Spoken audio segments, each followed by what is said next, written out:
I'm a planning geek and a policy wonk, and I'm a numbers guy, and I do market analysis, but I don't believe I'm going to talk about numbers today. I'm going to talk about something that's we as planners, I think, often skip over in getting caught up in the numbers and getting caught up in the policy and getting caught up in the day-to-day interaction.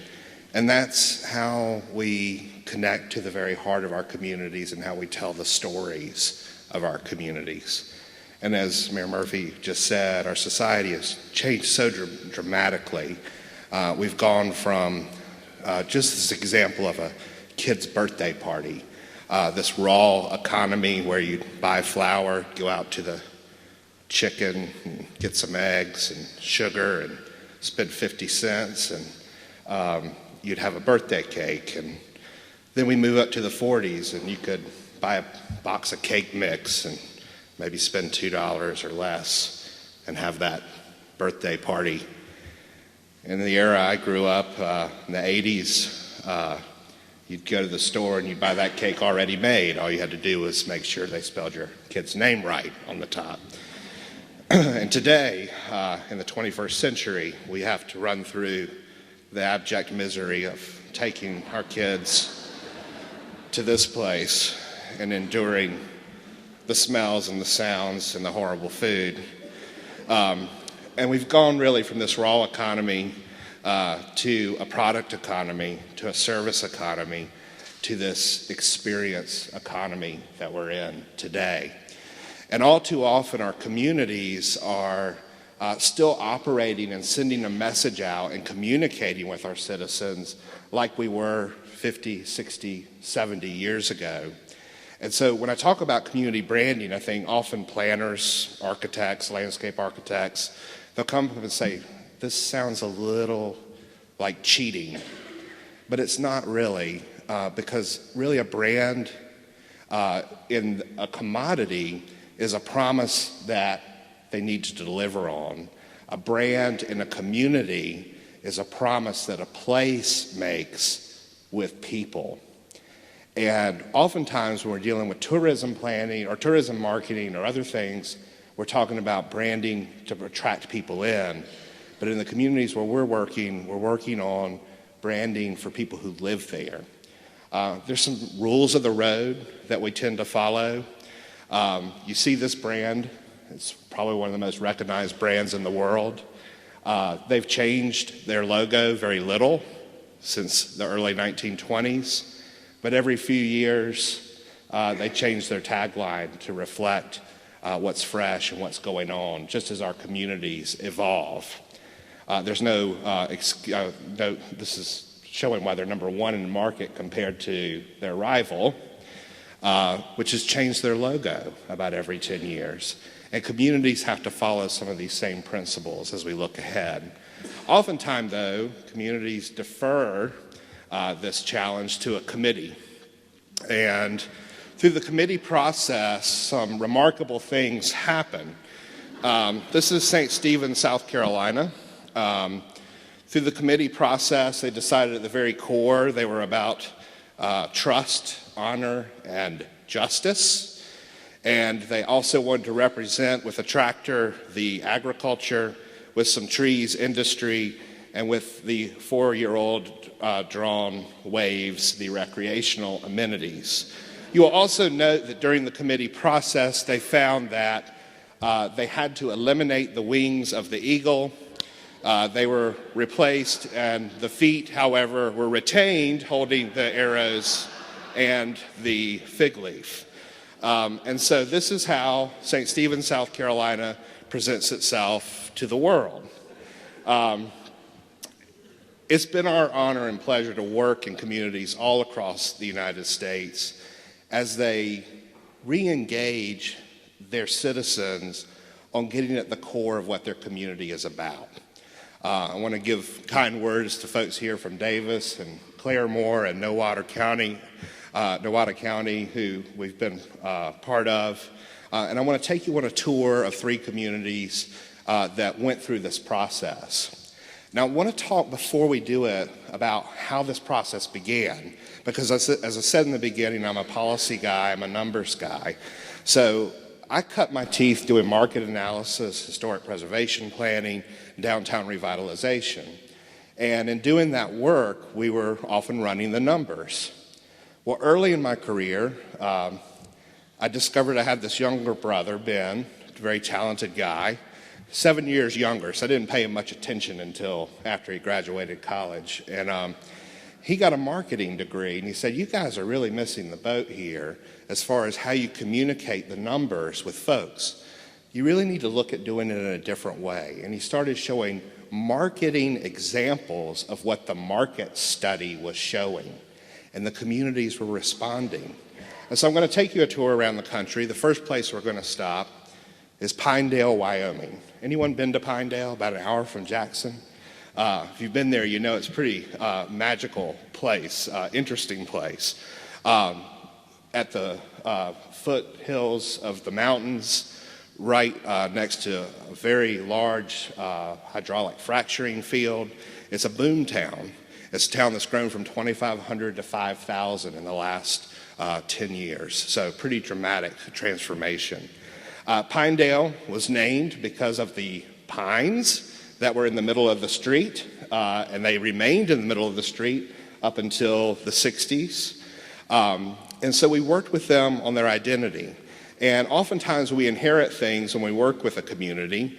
Here we inherited a name. We certainly weren't going to change that. We inherited the tree, and so we weren't going to change that. They had a committee-designed logo. We wanted something that would reflect the rustic nature of the community, the fact that it was a true Western community, that it was an authentic place that was really different than Jackson Hole, which is about an hour away. The best part about what we did, or what we inherited in Pinedale, was a tagline that had sort of faded away on an entryway sign into the city, but we heard it over and over again from folks who lived there. They said, you know, our tagline is on, as you drive in, it's all the civilization you need. And as we were working on our master plan there, we came to discover that, in fact, that was a very correct summation of what Pinedale was about. It was all the civilization you need. And we thought, how do we help this community take something that they've had for many years and they've talked about and begin communicating it with people who are moving there, people who've lived there many, many generations, and people who are coming there to visit. And so we did a series of concepts for them. Do not need elevators, do need elevation. Do not need napkin sculptures, do need natural sculptures. Do not need tour guides, do need lure guides. Civilization, too much civilization. Civilization and too much civilization at dinner. And even civilization and too much civilization in your accommodations. And this has become a great way for Pinedale to take something that was part of their community and carry it forward. Next, I'll take you down to Louisiana. Louisiana is a state full of colorful communities. Opelousas is a community of about 14,000 in the heart of Cajun country. We were hired by the community to look at a consistent image for them, instill pride of place, and link all the attributes of the community together. What we wanted to do is be unique in the region, not trendy, and we wanted it to be something that was really authentic. And in so doing, develop a system that they could use to communicate with people who are living there, visiting there, investing there, and so forth. So we look at key elements, things like colors, and I'll come back to this in a moment. The font, the typeface. We often deal with logos, and communities talk about logos, and they never even deal with how they're writing out their name. What is that logo? Oftentimes, communities don't even have a logo. And then that tagline.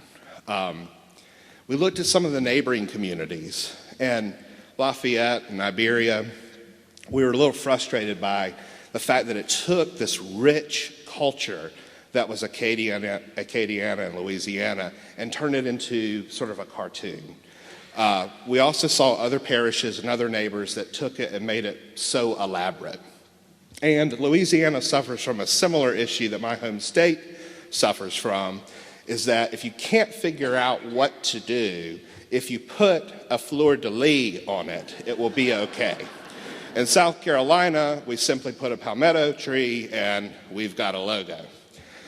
So it's more than just a logo, it's really about this promise. And what we're doing when we work with communities is summing this up, not just in images, but in words as well. So I'm going to read for you what we call the brand statement for Opelousas. We are Opelousas. We have a flavored history. We're one of Louisiana's oldest communities. Established in 1720 as La Paz de la Opelousas, our community grew as a center of trade and a crossroads of commerce. Our history lives on in our historic homes, our town square, and in the museums that cherish or celebrate our storied past. Our music is our spice. We are the world's capital of Zydeco. The legends of this unique musical style play here each week, filling the air with the sounds of the rubboard and the accordion. Cajun and swamp pop round out our musical heritage, creating a mix of sounds unlike any in the world. Our zest for life is conveyed in our food. From Opelousas come ingredients that are the foundation of Cajun and Creole flavors. It is from here that the taste of Acadiana have become known worldwide. Our roux, boudin, gumbo, and seasonings are legendary. It is through food that we show our warmth, our character, and the richness of our region. We're a place of progress where we look to the future with the wisdom of nearly 300-year history. We're a place of families where day-to-day routines are a celebration of a culture preserved. We cherish this place and all the ingredients that make us unique. We are Opelousas, Louisiana, perfectly seasoned. So this tagline came from an evolutionary process. One, this whole idea that they were the place where the ingredients for the food of Acadiana were made. The second was that, like many communities, they were the third oldest community in Louisiana. Well, that doesn't play well on your tagline. Welcome to the third oldest community. And so we really wanted to mix together, and we had to deal with this subtle difference between what we came to know as the difference between Cajun music, Creole, Zydeco. You get all these sort of mixed in, and they have very delicate tones in the community, both racial, cultural, heritage, and we wanted to relate those back together. Now, one of the more unusual things that happened while we were working there, we work in places all over, and oftentimes when we talk about color, people say greens and blues, and we sort of land on those. Well, with every focus group we had, people there, they would start out and say, what are the colors of Opelousas?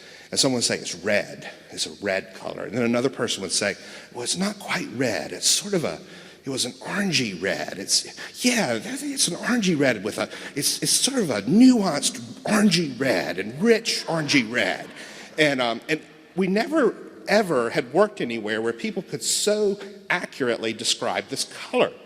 And so as we went through and were exploring with them what this was, we came to realize that the color they were describing was the color of Tony Chachery seasoning that is made in Opelousas.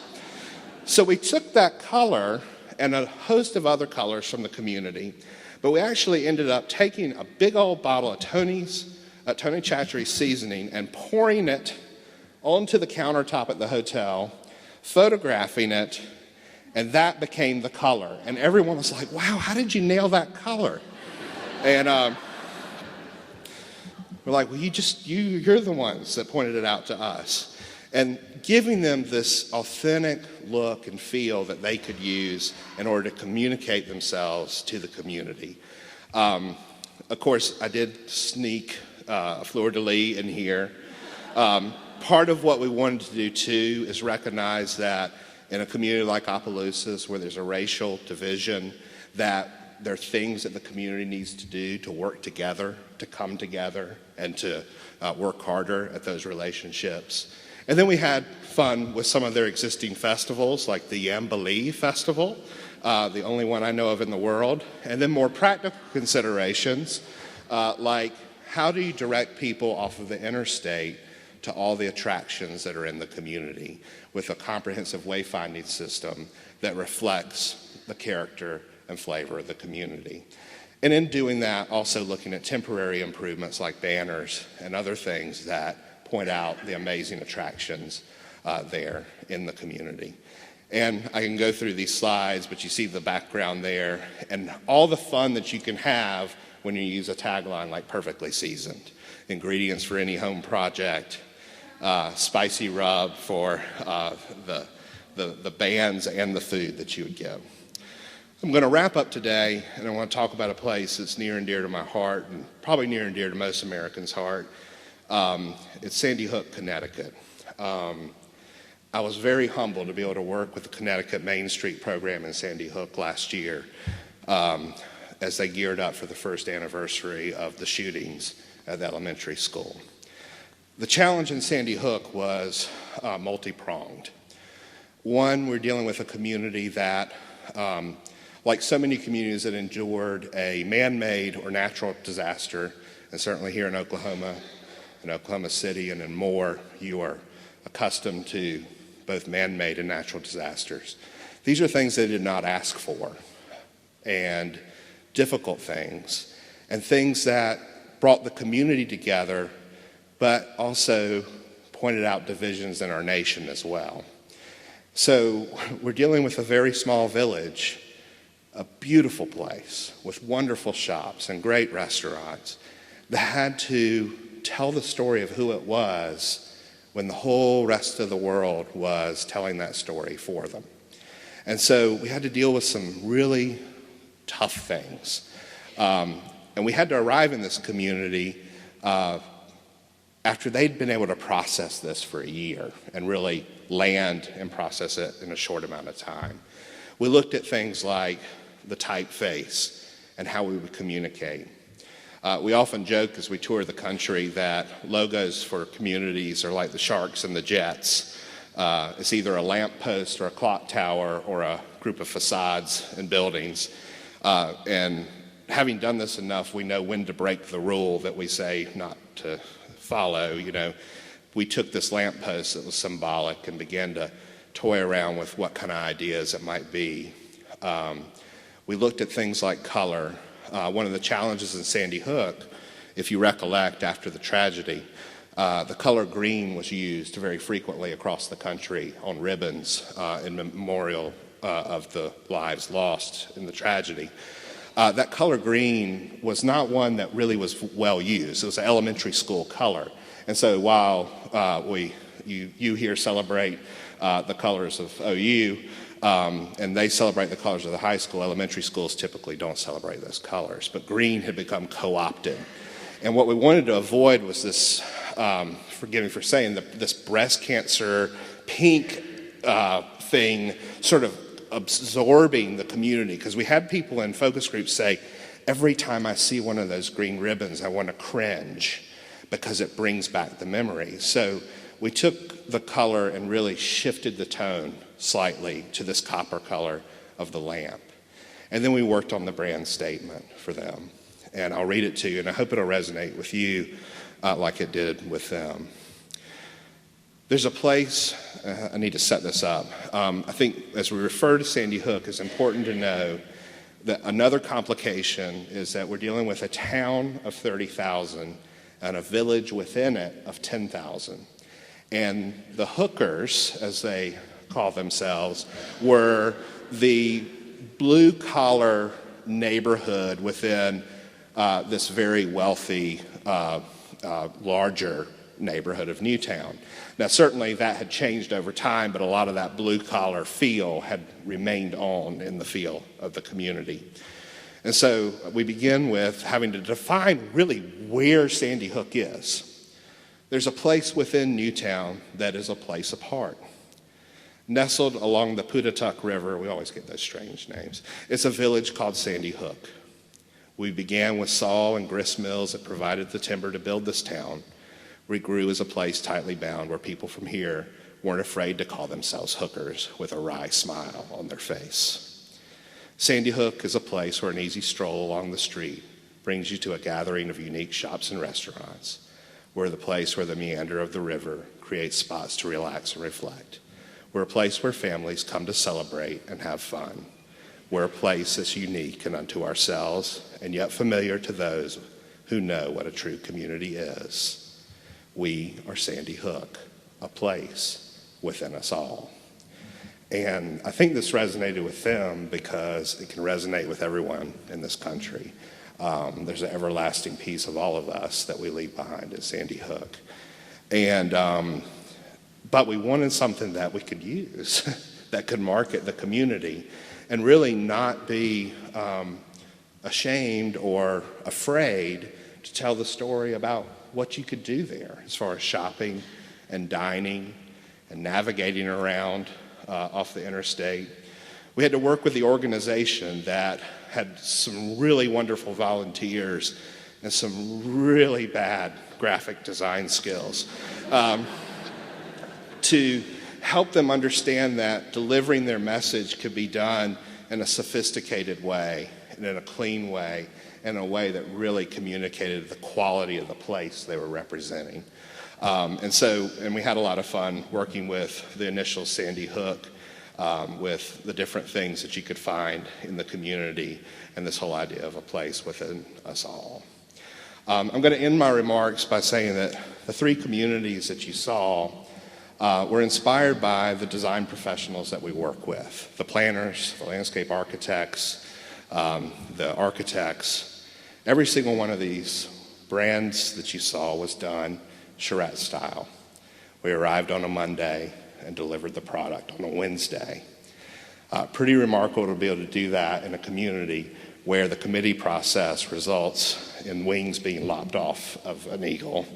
What we hope to do is make these communities really soar. Thank you.